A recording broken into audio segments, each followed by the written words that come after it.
Pada tanggal 14 Agustus 1945, Jepang menyerah tanpa syarat kepada sekutu. Berita tentang kekalahan tersebut sangat dirahasiakan oleh Jepang. Bahkan, semua stasiun radio disegel oleh Jepang.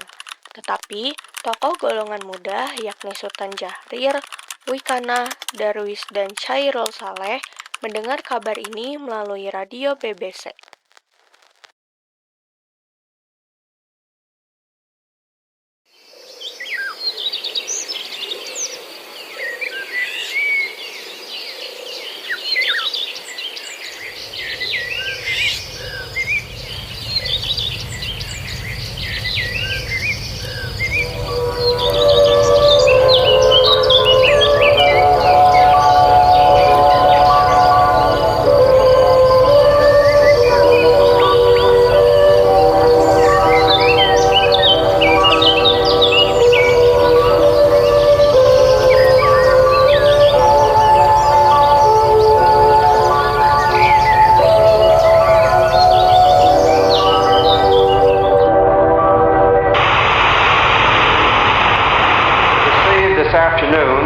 A message from the Japanese government in reply to the message forwarded to that government by the Secretary of State on August 11th. I deem this reply a full acceptance of the Potsdam Declaration, which specifies the unconditional surrender of Japan. In the reply, there is no qualification.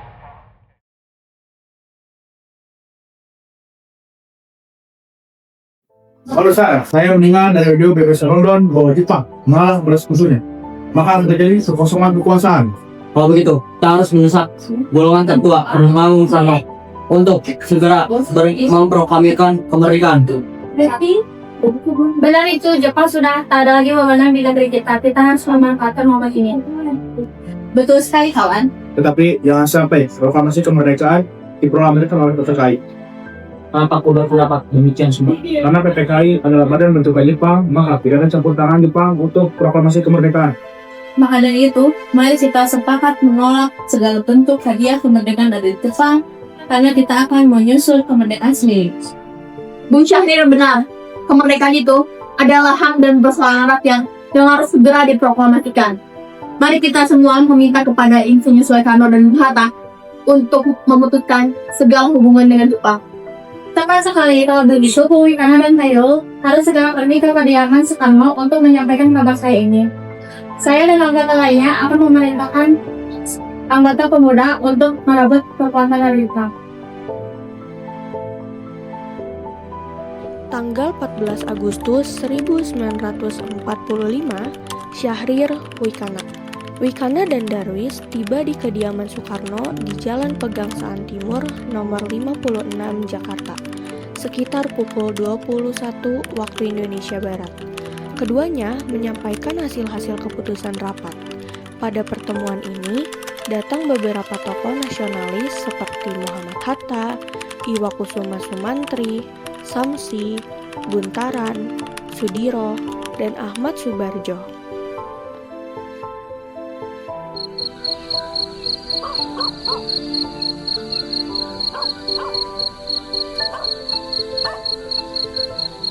Permisi, Bung. Permisi, Bung. Silakan masuk.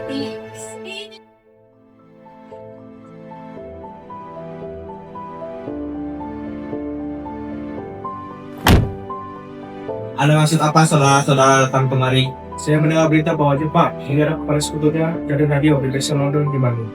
Maka dari itu tadi siang, golongan para pemuda berkumpul dan mengadakan rapat.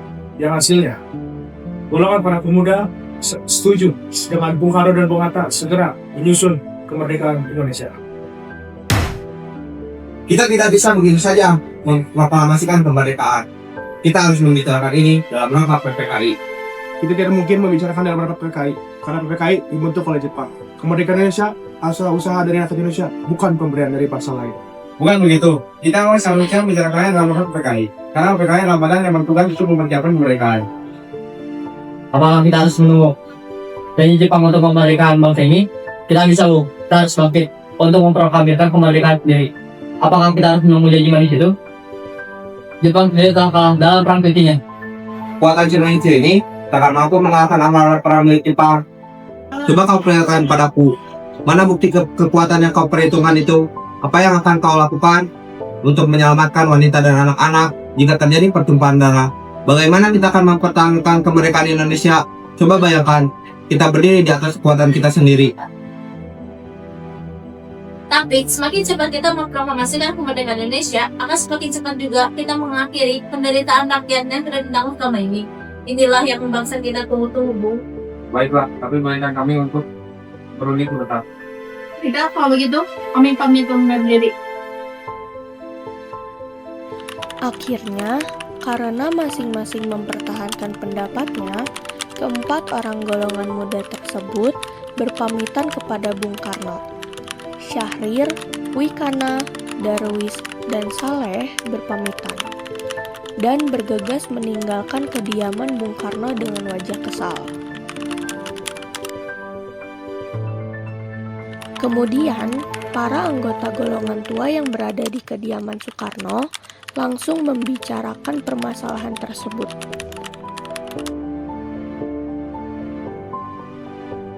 Bagaimana ini? Para pemuda menuntut untuk segera memproklamasikan kemerdekaan. Tapi kita tidak boleh gegabah, Bu. Kita butuh waktu untuk mempersiapkan semuanya dengan matang agar tidak terjadi sesuatu yang tidak diinginkan. Saya setuju. Menurut saya, yang terpenting sekarang adalah menghadapi sekutu yang hendak berniat berkuasa kembali di negeri ini. Selain itu, masalah kemerdekaan sebaiknya dibicarakan lagi dalam sidang PPKI 18 Agustus mendatang. Lalu bagaimana pendapat golongan muda? Apa kita abaikan saja? Ya, lagi pula mereka masih muda. Pemikiran mereka terlalu pendek. Kita harus melihat ke depan, mempersiapkannya dengan matang. Kalau tidak, bagaimana nanti jika semuanya berantakan? Baiklah, Bung. Berarti kita semua sudah sepakat. Dengan demikian, usaha para pemuda dengan juru bicara Sultan Syahrir untuk membujuk Insinyur Soekarno agar segera memproklamasikan kemerdekaan mengalami kegagalan. Tanggal 16 Agustus 1945, pada pukul 24, golongan muda melakukan rapat di asrama Baperdi, Jalan Cikini 71. Dalam rapat itu diputuskan untuk mengungsikan Soekarno dan Hatta ke Rengas Dengklok.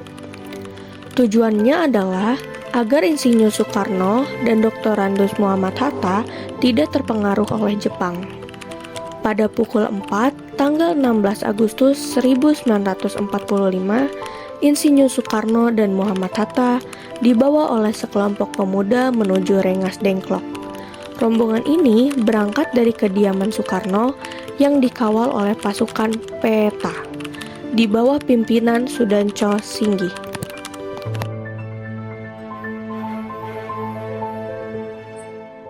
Assalamualaikum. Assalamualaikum. Waalaikumsalam. Ada apa saudara datang seperti ini? Kami bermaksud mengajak Anda dan Soekarno untuk ikut kami menuju tempat pengasingan. Tempat pengasingan, apa yang saudara maksudkan? Ya, kami akan membawa kalian untuk diasingkan agar terhindar dari ancaman bentrokan antara rakyat dan Jepang. Baiklah, kami akan ikut. Baiknya, Ibu Fatmawati dan anak-anak ikut serta, Bu, agar terjamin keselamatan mereka. Baiklah, saya akan mengajak mereka. Hilangnya Soekarno dan Muhammad Hatta secara misterius pagi itu menimbulkan kepanikan di kalangan para pemimpin di Jakarta. Peristiwa ini diketahui oleh Ahmad Subarjo pukul 08 pagi.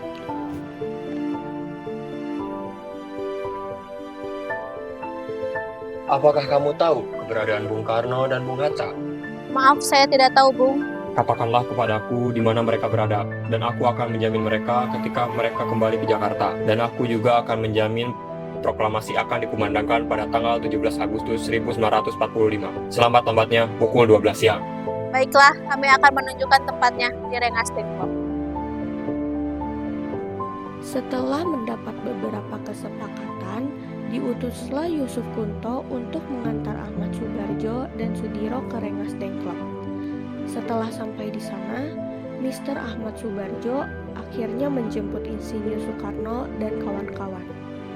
Selain itu, Mr. Ahmad Subarjo berhasil meyakinkan para pemuda untuk tidak terburu-buru memproklamasikan kemerdekaan.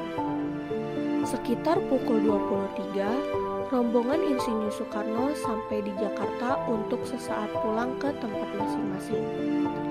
Lalu, langsung pulang menuju rumah Laksamana Maeda untuk merumuskan naskah proklamasi. Tanggal 16 Agustus 1945, pukul 23 waktu Indonesia Barat, rombongan tiba di Jakarta. Bagaimana kita membicarakan naskah proklamasi untuk mendeklarasikan kemerdekaan kita? Kita butuh tempat untuk membahasnya, Bu. Tapi hari sudah malam, dan pihak Jepang tak mungkin mengizinkan kita untuk melakukan kegiatan sekarang. Apalagi jika mereka tahu bahwa kita hendak membicarakan rencana proklamasi. Saya punya ide, bagaimana kita meminjam rumah perwira Jepang, Laksamana Maeda? Ketika Insinyur Soekarno dan Muhammad Hatta datang ke rumah Laksamana Maeda, di sana sudah menanti Burhanuddin Muhammadiyah dan surat kabar Asia Raya. Semaun Bakri dari Jawa Kokokai, Sayuti Melik, Iwa Kusuma Sumantri, dan para anggota PPKI. Sementara itu, Ahmad Subarjo dan Iwa Kusuma Sumantri mendatangi kediaman para pemuda untuk mengajak mereka ke rumah Laksamana Maeda. Permisi. Permisi. Silakan masuk Bapak-bapak. Tunggu dulu. Bagaimana mungkin kita akan merumuskan suatu teks proklamasi di rumah seorang Laksamana Jepang? Tenanglah, silakan masuk semuanya. Saya menjamin selama Anda berada di rumah saya, hak Anda sekalian akan terjamin keselamatannya. Baiklah, di ruangan mana kita dapat merumuskannya? Silakan Anda berdiskusi di ruang makan. Saya akan pergi istirahat dulu. Terima kasih, Pak Perwira. Ya, sama-sama.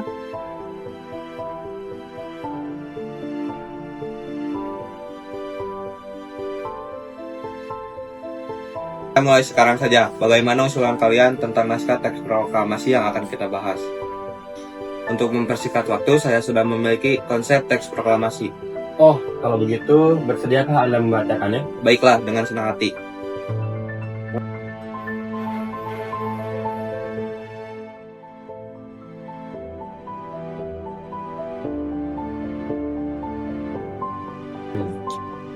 Bagaimana jika kalimat pertama dalam teks proklamasi diambil dari rumusan BPU PKI? Ya, baiklah. Lalu rumusan apa yang akan diambil? Bagian yang merupakan pernyataan bangsa Indonesia untuk menentukan nasibnya sendiri.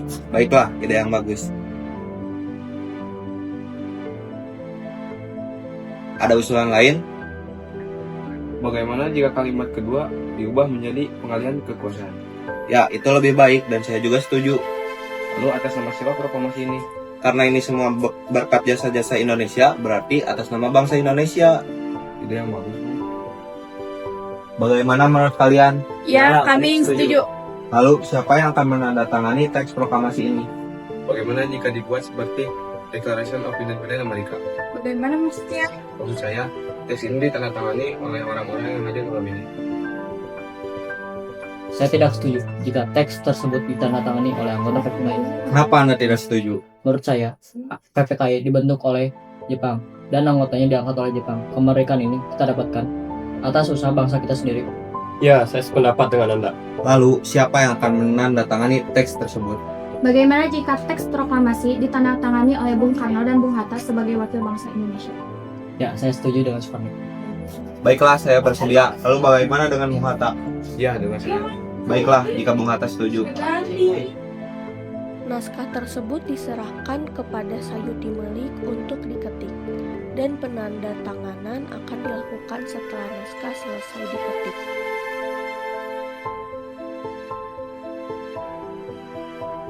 Bung, tolong ketikkan saya ini. Baik, Bu, dengan senang hati. Sesudah naskah teks proklamasi diterima oleh Sayuti Melik, beliau mengubah beberapa kata yang ejaannya dianggap kurang tepat. Beberapa kata yang diubah yaitu kata tempel menjadi tempel dan kata Jakarta 17.845 menjadi Jakarta hari 17 bulan 8 tahun 02.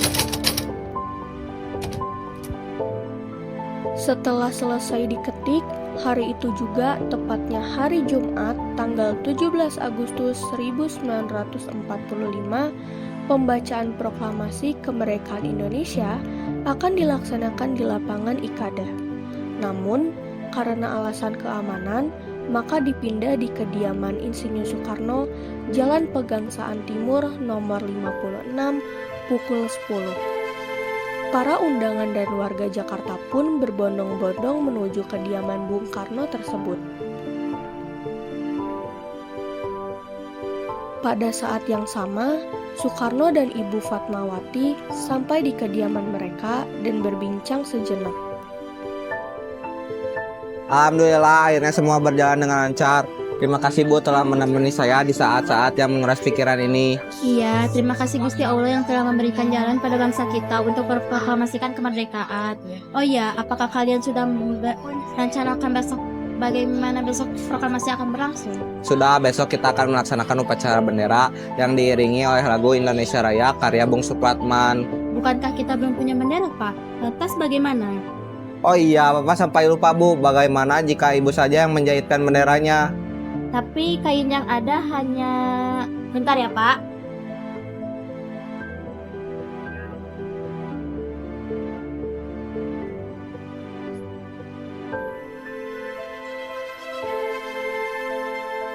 Kain yang ada hanya ini saja, Pak. Merah dan putih, apa tidak apa-apa?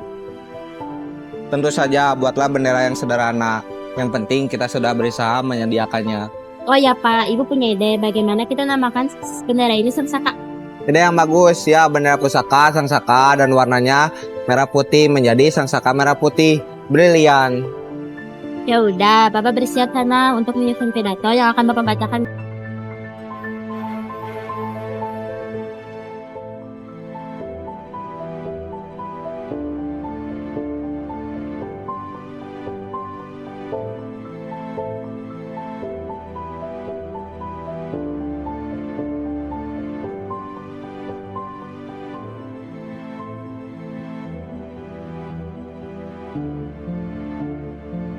Proklamasi Kemerdekaan hari Jumat pada tanggal 17 Agustus 1945 pukul 10 waktu Indonesia Barat di Jalan Pegangsaan Timur nomor 56. Dilangsungkan proklamasi kemerdekaan Indonesia sesaat sebelum upacara dimulai.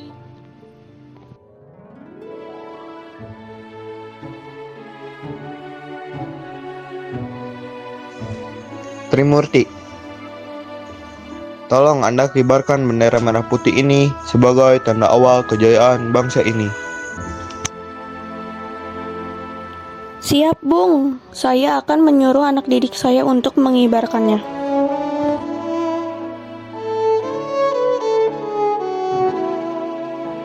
Hei kalian, jaga baik-baik bendera ini. Kalian mendapat kehormatan untuk mengibarkan bendera ini untuk pertama kalinya dalam sejarah Indonesia. Siap, Komandan. Kami tidak akan mengecewakan Anda.